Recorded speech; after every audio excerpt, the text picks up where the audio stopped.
Rising fees and decreasing fellowship means that many of our friends, including first-time learners from marginalized backgrounds, are forced to leave their education in between.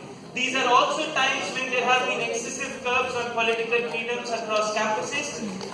These our campus.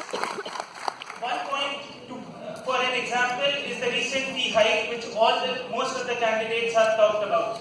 The administration has played a tactful game by putting this fee hike into effect when there was a vacation and there was no resistance from the students at large.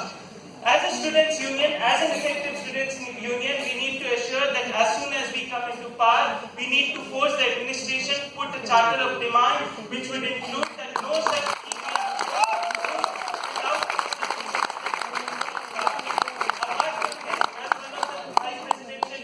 pointed out, we also need to raise a national level movement because we cannot see this fee hike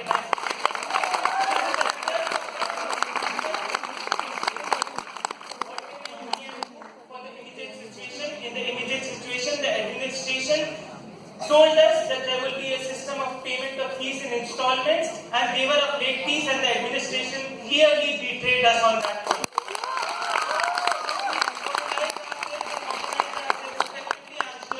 Able to achieve the same. The same is the case with the Academic Council, where the Students' Union, the President and the General Secretary need to have a proactive role so that courses and systems like the CBCS are not rolled out in an arbitrary manner, and we need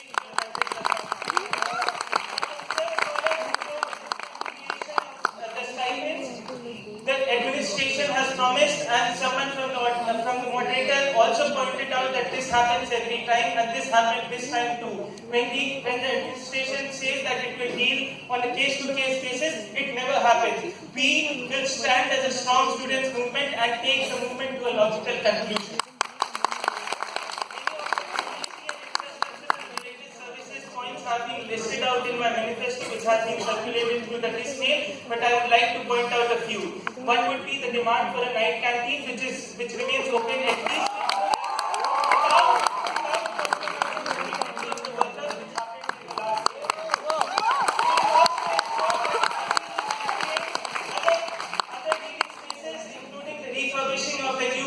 Reading room and ensuring that the printers and the computers are in a functional condition. We also need to ensure that mental health care is provided with a round-the-clock attendant for the isolation room, including taking care of the needs of the visually challenged, like removing the capture from the admission process,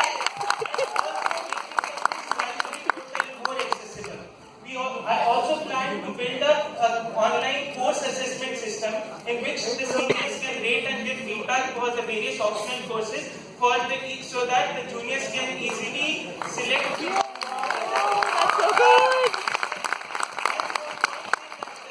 The union should work in a very transparent manner. We should have regular, frequent GPMs and including monthly expenditure reports so that know where our money is being spent.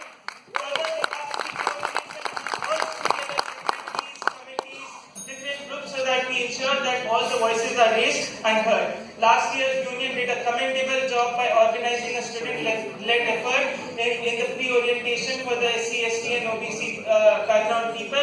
We need to ensure that more people like us who could not join should volunteer for this, but at the same time, ensure that the administration owns up the responsibility of organizing the same, because it is their responsibility. I propose to demand a schedule from the administration about more off-campus accommodation. Lastly, by a politically aware students' union, I mean that all of us should come together for issues which concern the student community at large. Be a part of the largest students' movement, be connected to the other 3 TISS campuses, and move together and move as a team. I assure you that if I am elected, I'll work as a team with the student community.